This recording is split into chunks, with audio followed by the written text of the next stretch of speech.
جو انسان بہترین، خوشکن اور پسندیدہ خواب دیکھے تو اسے چاہیے کہ مندرجہ ذیل تعلیمات پر عمل کرے۔ بسم اللہ الرحمن الرحیم۔ السلام علیکم ورحمۃ اللہ وبرکاتہ۔ پیارے بہن بھائیوں، امید ہے آپ خیریت سے ہوں گے۔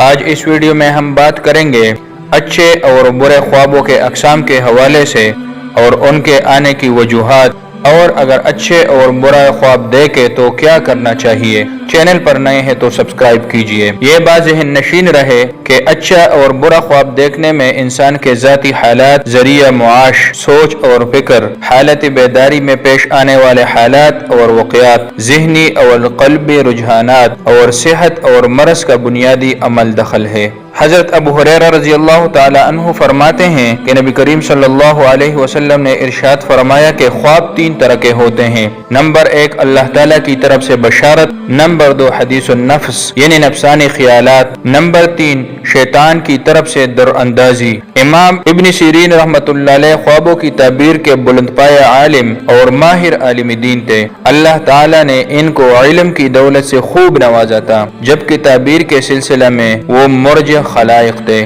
ان کے قول کے مطابق خواب دو طرح کے ہوتے ہیں۔ نمبر 1 خواب حکم، یہ خواب درست ہوتا ہے اور کچھ نہ کچھ اہمیت بھی ہے، اور ادغاث و احلام، یہ پرے گندے خیالات اور پریشان کن خواب ہوتا ہے۔ نیک آدمی کا بہترین خواب، نیک صالح پابند صوم و صلاۃ اور کتاب و سنت کے مطابق زندگی گزارنے والے شخص کا خواب سچا مالک کائنات کی طرف سے بشارت کا درجہ رکھتا ہے۔ متقی آدمی کے سچے خواب کی حیثیت ان تین نکاتوں سے واضح ہو جاتی ہے۔ نمبر 1 سچے اور بہترین خواب کی نسبت اللہ تعالیٰ کی طرف سے ہے۔ نمبر 2 یہ خواب مالک کائنات کی طرف سے بشارت ہے۔ نمبر 3 نیک آدمی کا خواب نبوت کا 46واں جز ہے۔ نمبر 4 سچا خواب انسان کی راست گوئی کی دلیل ہے۔ حافظ ابن حجر رحمۃ اللہ علیہ فرماتے ہیں کہ خواب دیکھنے کی نسبت لوگوں میں 3 قسم کے درجے ہیں۔ نمبر 1 انبیاء کرام کے تمام خواب سچے اور حقیقت پر مبنی ہوتے ہیں۔ نمبر 2 صلحاء اور نیک لوگ، ان کے خوابوں میں سچائی اور حقیقت کا پہلو غالب ہوتا ہے۔ نمبر 3 عام لوگ، ان کے خواب سچے اور جھوٹے یعنی پراگندہ خیالات دونوں قسم کے ہوتے ہیں۔ تو عام لوگوں کی 3 وجہ ہیں۔ نمبر 1 تو یہ ہے کہ جو لوگ اپنی زندگی میں نیکی کا اہتمام کریں لیکن ساتھ غلطیاں بھی سرزد ہو، ایسے لوگوں کے خواب اکثر غیر واضح ہوتے ہیں۔ اور نمبر 2 جو بلا خوف و خطر چھوٹے بڑے گناہوں کا ارتکاب کرتے ہیں، ان کے خواب عام طور پر پریشان کن اور عجیب و غریب ہوتے ہیں۔ نمبر 3 کفار اور بے دین لوگوں کے خواب اکثر غلط اور جھوٹے ہوتے ہیں اور ان میں انتہائی کم سچائی کا پہلو ہوتا ہے۔ اچھا خواب دیکھنے کے آداب، جو انسان بہترین، خوشکن اور پسندیدہ خواب دیکھے تو اسے چاہیے کہ مندرجہ ذیل تعلیمات پر عمل کرے،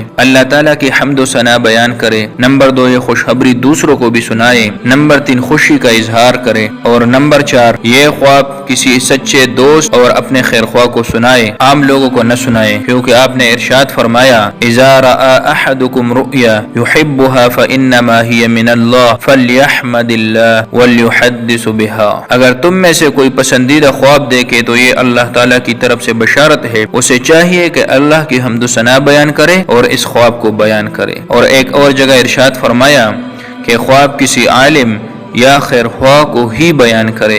اچھے خواب کے اسباب، نمبر 1 راست گوئی، انسان اگر اپنے قول اور فعل میں سچائی کو اپنائے تو بہترین خواب دیکھتا ہے، جیسا کہ حدیث شریف کا مفہوم ہے سب سے زیادہ راست باز انسان کا خواب بھی سب سے سچا ہوتا ہے۔ وَأَصْدَقُهُمْ رُؤْيَا أَصْدَقُهُمْ حَدِيثًا۔ نمبر 2 نیکیوں کا اہتمام، امام مہلک فرماتے ہیں کہ الرؤیا حسنہ سے مراد نیک لوگوں کے خواب ہے، اگرچہ بعض دفعہ ان کے خواب بھی پراگندہ خیالات کا مجموعہ ہو سکتے ہیں۔ نمبر 3 حلال کمائی، اگر انسان کسب معاش کے لیے حلال اور جائز طریقہ اپناتا اور پاکیزہ رزق کے حصول کے لیے کوشاں رہتا ہے تو جہاں یہ عمل انتہائی فضیلت کا حامل ہے وہاں اچھے اور بہترین خوابوں کا ذریعہ بھی ہے۔ ایسے آدمی کے اکثر خواب سچے ہوتے ہیں۔ برا خواب، ابلیس حسب ڈیوٹی لوگوں کو پریشان اور غمگین کرنے کے لیے اس قسم کے تصرفات سے کام لیتا ہے۔ اگر انسان کے ساتھ ایسا حادثہ پیش آ جائے یعنی وہ برا خواب دیکھے تو اسے چاہیے کہ فوراً ان ہدایات پر عمل کرے۔ نمبر 1 3 دفعہ بائیں طرف تھوک دے۔ نمبر 2 شیطان کے شر سے اللہ کی پناہ مانگے۔ نمبر 3 اپنا پہلو فوراً بدل لے۔ نمبر 4 یہ خواب کسی کو بیان نہ کرے۔ نبی کریم صلی اللہ علیہ وسلم نے فرمایا کہ اگر کوئی ناپسندیدہ خواب دیکھے تو اسے چاہیے کہ 3 دفعہ بائیں طرف تھوک دے، شیطان اور اس کے شر سے اللہ کی پناہ طلب کرے اور یہ خواب کسی سے بیان نہ کرے، بس اس عمل سے یہ خواب اس کے لیے نقصان دہ نہیں ہوگا۔ برے خواب آنے کی وجوہات: نمبر 1 دروغ گوئی، جو انسان اپنے گفتگو میں ہمیشہ جھوٹ، مکاری اور دغا بازی سے کام لیتا ہے اس کے اکثر خواب جھوٹے ہوتے ہیں۔ نمبر 2 حرام کمائی، اگر انسان حلال حرام کی تمیز کیے بغیر مال اور دولت کمائے تو ایسا انسان بھی شیطانی دراندازی کا نشانہ بنا رہتا ہے۔ نمبر 3 گناہوں کا ارتکاب، اللہ اور اس کے رسول کا نافرمان، گناہوں کی سیاہ اور عمیق دلدل میں گرا ہوا انسان بھی پریشان کن اور برے خوابوں کا اماجگاہ بنا رہتا ہے۔ پیارے بہن بھائیوں، امید ہے آج کی ویڈیو سے آپ کو فائدہ حاصل ہوا ہوگا۔ ویڈیو اچھی لگے تو لائک کیجئے۔ اللہ حافظ۔